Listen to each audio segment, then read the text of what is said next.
Mama 3, cooking and eating, because those are really my two favorite things to do.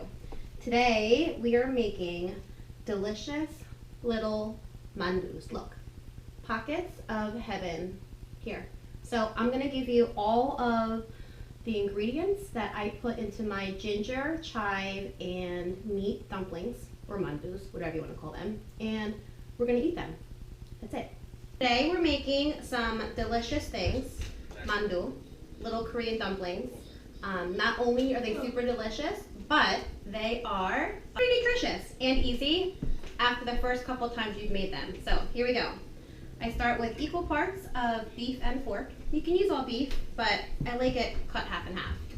We're gonna add some tofu, chopped up chives,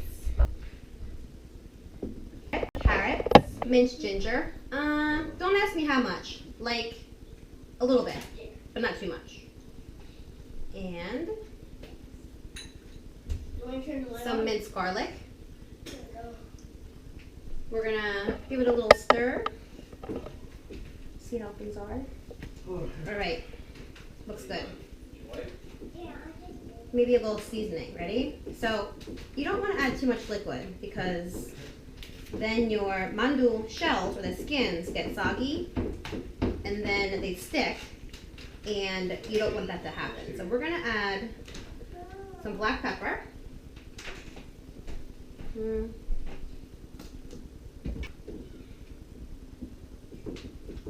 Some sea salt. Be careful with this because I've done this before and I've dumped too much and then I couldn't get it back out. A little soy sauce. Nothing's good without soy. A little bit of bonito or tashi. This is anchovy. I'm not going to use any fish sauce, so the anchovy is perfect.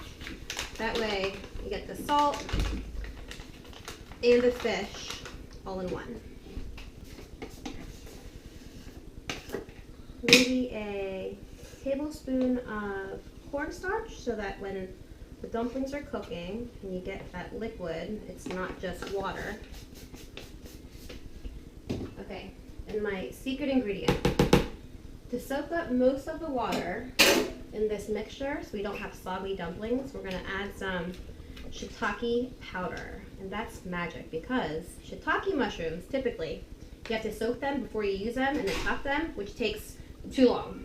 So double duty. We're gonna take some shiitake mushrooms, stick it into this magic piece of equipment, and we're gonna make shiitake powder. Here we go. That's it. All right, so here's the magic.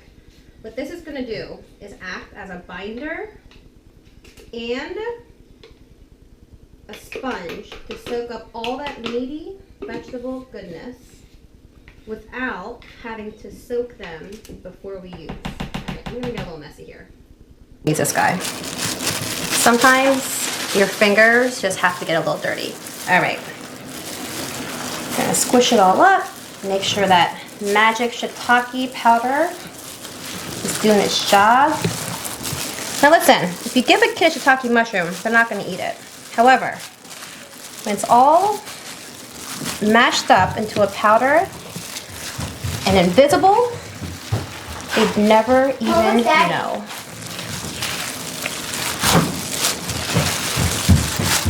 All right. Chive, ginger, shiitake, mandu. You're gonna need some water and dumpling wrappers.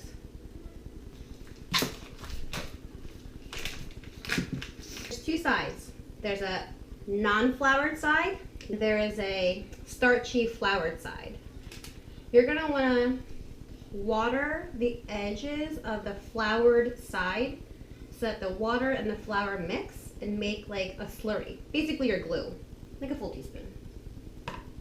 Okay, pat it down. Here we go. Here's the trick.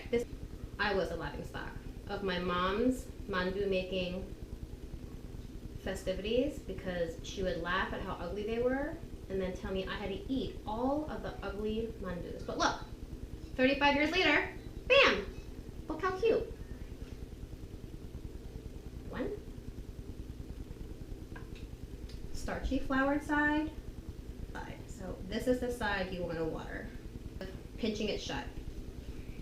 Okay, just straight across. Pinch and move, pinch and move. Beginner, see?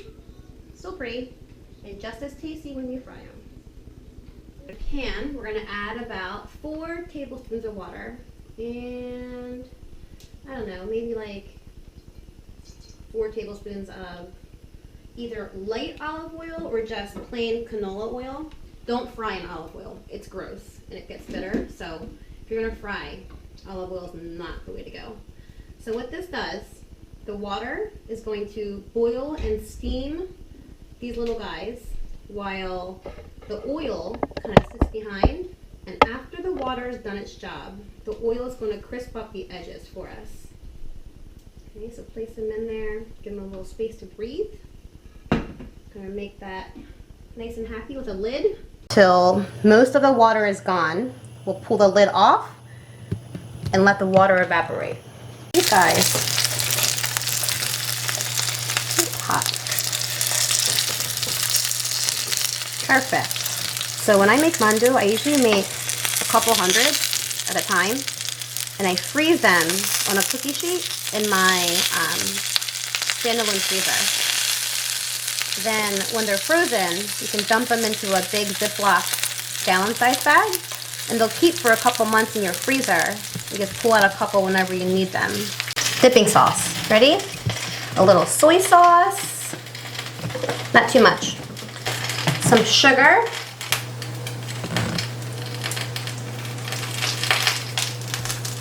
Sesame seeds. And a little rice vinegar.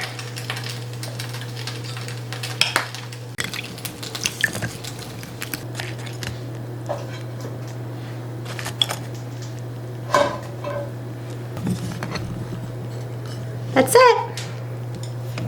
Let's take one. It's probably steaming hot. Let's taste it.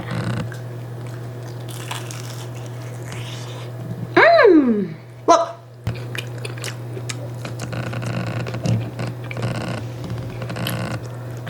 Bye! See you next time. I hope you enjoyed cooking with me. And listen, if you make them and they're good, let me know. Post on here. Okay? See ya!